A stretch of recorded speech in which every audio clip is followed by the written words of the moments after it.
Hello traders, so today we are analyzing Nifty 50 on 18th of February, 18th of May। तो आज के दिन जो मार्केट होता है वो 23,482 के लेवल पे ओपन होता है और उसके बाद मार्केट पूरे दिन एक रिकवरी मोड में रहता है और अपने इस वाले गैप को फिल करने की कोशिश करता है और 6 पॉइंट के साथ की अपसाइड के साथ मार्केट क्लोज होता है 15 मिनट टाइम फ्रेम पे। और अगर हम डेली बेसिस कैंडल पे अगर हम इसको देखने चलें तो मार्केट देखिए आप है ना 1-2 रेंज के अंदर ही है। नीचे 22,500 से लेके 24,000 तक की एक रेंज बनती है और 24,000 के बाद एक छोटे छोटे कई सारे रेजिस्टेंस है जो लगभग 26,000 तक जाते हैं। तो यहाँ पर ही अभी जो मार्केट जो स्टक हो चुका है वो 24,000 के रेजिस्टेंस के आसपास। अगर 24,000 ब्रेक होता है तो 24,600 और 800 के लेवल ओपन हो जाएंगे। जैसे कि जब हम पिछली बार जब कैंडल यहाँ पे चल रही थी अप्रैल के अंदर तो हम बोल रहे थे ये वाला ब्रेकआउट यहाँ पे होना चाहिए, बट ये नहीं हो पाया। अभी मार्केट डाउन है तो मे बी कुछ टाइम के अंदर ये अपसाइड यहाँ पे विटनेस की जा सकती है। इकोनॉमी थोड़ी वीक सी दिखाई दे रही है या अभी कंट्री के अंदर जो भी प्राइसेस हाइक हैं, लोन डिफ़ॉल्ट होने का डर है, तो इसकी वजह से मार्केट थोड़ी पैनिक कर रही है, but it will resolve, I know. और आज के दिन कुछ अच्छे रिजल्ट आए हैं तो उसको डिस्कस करते हैं। तो जो पहले रिजल्ट जो आए हैं आज के दिन, जो अच्छी एक कंपनी है बट इसके रिजल्ट देखते हैं, वो है IGL। अगर मैं IGL के रिजल्ट को देखूं, इनके रेवेन्यू तो अप हुए हैं जो कि 4,163 करोड़ रुपए के है। ठीक है, अगर मैं इसके रिजल्ट देखूं 4,163 करोड़ रुपए के रेवेन्यू अनाउंस हुए, बट मार्जिन प्रेशर आ गए यहाँ पे 10% के, पिछली ईयर में 12% के थे। तो रेवेन्यू अप है नो डाउट, बट अगर मैं इनकी नेट प्रॉफिटेबिलिटी के लिए जाता हूँ तो स्टॉक 450 करोड़ का प्रॉफिट करती थी, इस बार 339 करोड़ का, मतलब ऑलमोस्ट 110-11 करोड़ रुपये का इनके मार्जिन की वजह से इन पर डेंट पड़ता हुआ देखने को मिल रहा है। और अगर मैं इसके चार्ट पैटर्न के ऊपर जाता हूँ यहाँ पे IGL, तो IGL के अंदर है ना काफ़ी टाइम से एक प्रेशर सा देखने को मिल रहा है। अगर मैं स्टॉक को अगर जूम आउट करूँ तो स्टॉक अपना 280 के लेवल पे चलता था, वहाँ से गिरते गिरते आज 150 के लेवल पे ट्रेड हो रहा है। तो वो है कि जो गैस की शॉर्टेज जैसे अभी बताई जा रही थी, सिलेंडर की सप्लाई की, तो और जो इनके प्राइसिंग बढ़ गए हैं इसकी वजह से कंपनी पे प्रेशर है। बट कमोडिटी के अंदर क्या, कभी प्राइस बढ़ते हैं कभी कम होते हैं, तो इनको बेनिफिट मिलेगा। तभी ये गैस CNG गैस के रेट भी बढ़े थे, तो मुझे भी लगता है इस कंपनी का थोड़ा बेनिफिट होगा और ये यहाँ पे 140 के यहाँ पे डबल बॉटम बनाता हुआ ये स्टॉक एक रैली देता हुआ चला जाएगा। ठीक है, तो इस स्टॉक को अपने रडार पे रखना चाहिए। इसके बाद जो नेक्स्ट स्टॉक जिसके रिजल्ट मुझे अच्छे देखने को मिल रहे थे ना, वो है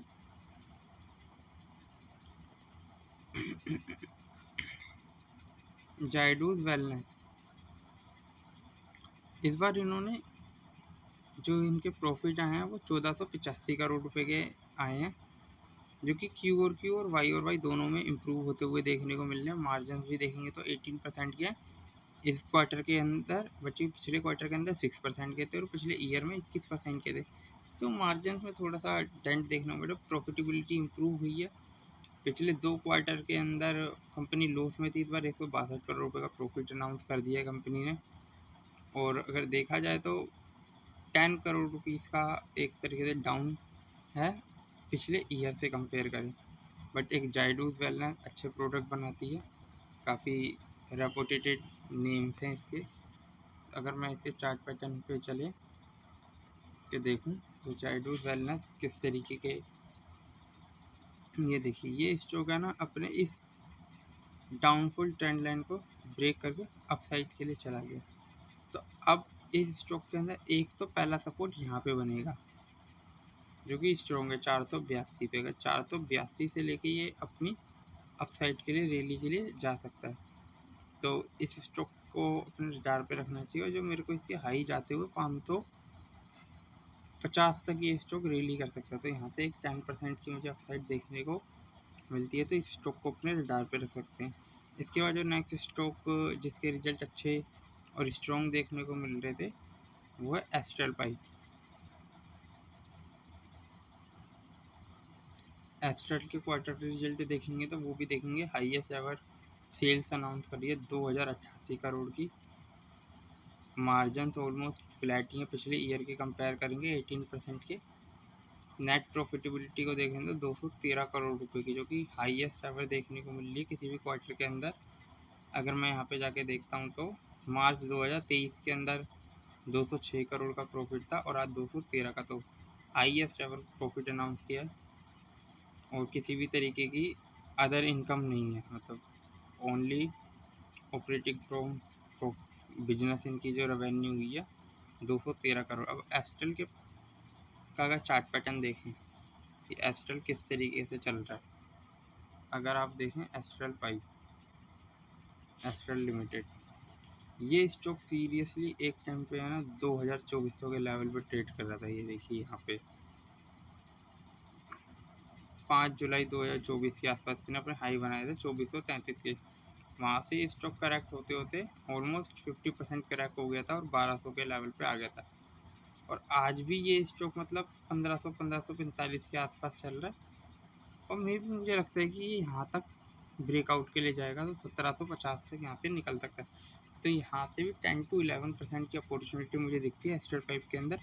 बट हाँ, अगर ये इस लेवल को भी तक जाएगा तो ये यहाँ तक भी पहुँच सकता है, 1800 2000 तक लेवल इसमें आने को देखने को मिल सकता है। इस स्टॉक को आपको रडार पर रखना चाहिए। अब ये तो हो गए रिजल्ट वाले, और जो स्ट्रॉन्ग स्टॉक हैं अब उनको डिस्कस करते हैं। इसमें सबसे पहला नाम है the great eastern shipping limited company. तो इस कंपनी को अगर मैं देखूँ तो ये स्टॉक एक कप पैटर्न बनाती हुई जा रही है। देखिए राउंडिंग बॉटम पैटर्न अगर आप समझते हैं तो ये देखिए तो इस तरीके से। तो इस स्टॉक को देखें अपने ऑल टाइम हाई के आसपास चल रहा है और आज 1700 तक के लेवल पे पहुंच गया, 1730 के। तो इस स्टॉक में मुझे और भी अपसाइड की अपॉर्चुनिटी देखने को मिल सकती है, क्योंकि ये 18% मिलियन की बाइंग एंड सेलिंग हुई है आज के दिन। स्टॉक 1533 के लो से 1733 तक के हाई के लिए गया था और आज के दिन 11% अपसाइड था इंट्राडे के अंदर, 11% से भी ज़्यादा। तो इस स्टॉक को आपको रडार पे रखना चाहिए और इसमें और भी अपसाइड आ सकती है। इसके बाद नेक्स्ट स्टॉक में डिस्कस करना चाहूँगा आप लोगों के साथ, वो मैंने आपसे पहले भी डिस्कस कर रहा था, जिंदल ड्रिलिंग एंड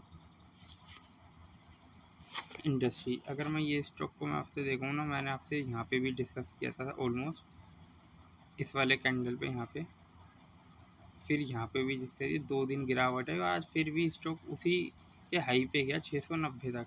तो मुझे लगता है कि स्टॉक के अंदर ये वाला ब्रेकआउट अगर आता है जैसे 700 रुपये का, 700 के बाद ये सीधा आपको 800 तक जाता हुआ देखने को मिलता है। इस स्टॉक को भी आपको रडार पे रखना चाहिए।